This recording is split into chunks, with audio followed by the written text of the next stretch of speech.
ప్రతిజ్ఞ స్టార్ట్. భారతదేశ పౌరులమైన మేము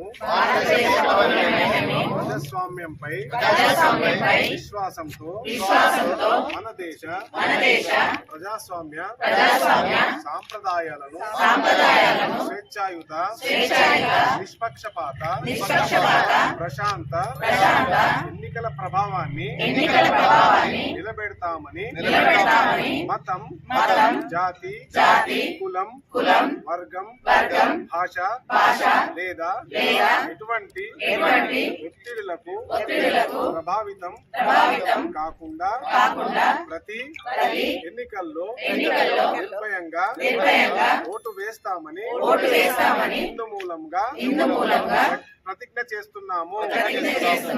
ఇదే మన ప్రతిజ్ఞ.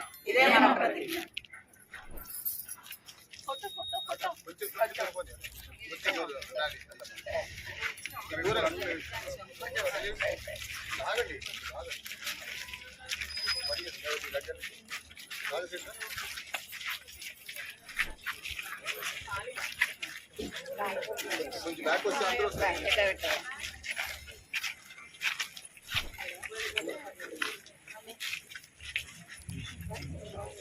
నేను కట్టవచ్చు. నేను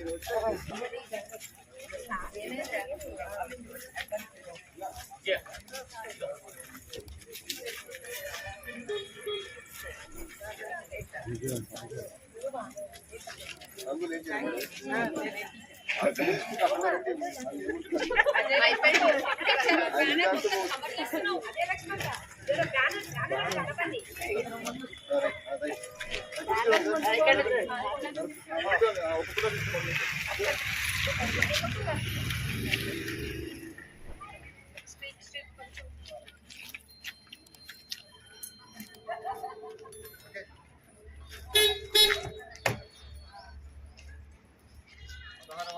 జాతీయ ఓటర్ దినోత్సవం సందర్భంగా ఈరోజు మేడ్చల్ మల్కాజ్గిరి జిల్లాలో అన్ని ప్రాంతాల్లో, అన్ని గ్రామాల్లో, అన్ని మున్సిపాలిటీల్లో ఈ ఓటర్ దినోత్సవ కార్యక్రమం నిర్వహించడం జరుగుతుంది. ప్రతి సంవత్సరం జనవరి 25న నిర్వహిస్తూ ఉంటాము.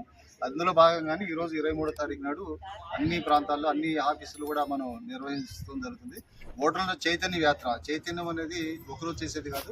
కేవలం 18 సంవత్సరాలు నిండినంత మాత్రాన ఓటర్లు నమోదు చేయాలి అనే కాన్సెప్ట్తో ఉన్నాము. కానీ 18 సంవత్సరాలు నిండిన వాళ్ళు కూడా ఎవరు చాలా వరకు కాలేజీలో మనకి ఓటర్ నమోదు ప్రక్రియ అనేది ఇంకా మందుకొడిగా ఉంది. ముఖ్యంగా మన జిల్లాలో ఓటింగ్ శాతం పరిశీలించినట్టయితే మిగతా ప్రాంతాల్లో కంపేర్ చేసుకుంటే చాలా తక్కువగా ఉంటుంది. ఓటర్ నమోదు ఎక్కువగా ఉంటుంది కానీ ఓటింగ్ శాతం తక్కువగా ఉంటుంది. దానిలో భాగంగానే స్వీప్ యాక్టివిటీస్లో భాగంగా మనం ఈ ఓటర్స్ డే అనేది చేస్తూ ఉంటాము. ఇక్కడ ఉన్నటువంటి సిబ్బంది, తర్వాత బిఎల్ఓస్, ఇక్కడ ఉన్న ప్రతి ఒక్క ఆఫీసులో ఉన్నటువంటి సిబ్బంది అందరూ కూడా వాళ్ళ ఏరియాలో ఎలక్షన్ జరిగే సమయంలో చాలా విస్తృతంగా ప్రచారం చేసి పోయినసారి ఓటింగ్ శాతం నుంచి మాత్రం ఒక 20-25% పెంచడం జరిగింది గతంలో కంటే కూడా. రాబోయే మున్సిపల్ ఎలక్షన్స్లో కూడా ఇక్కడ ఉన్న నమోదైనటువంటి ప్రతి ఒక్కరూ ఓటింగ్ వినియోగించుకునే విధంగా ఈ ఒక చైతన్యవంత ఉపయోగపడాలని కోరుతూ ఇక్కడ ఈ కార్యక్రమంలో పాల్గొన్నటువంటి తహసీల్దార్ గారికి, ఇక్కడ ఉన్నటువంటి అందరి సిబ్బందికి పేరు పేరున నమస్కారం తెలియజేస్తూ థ్యాంక్ యూ.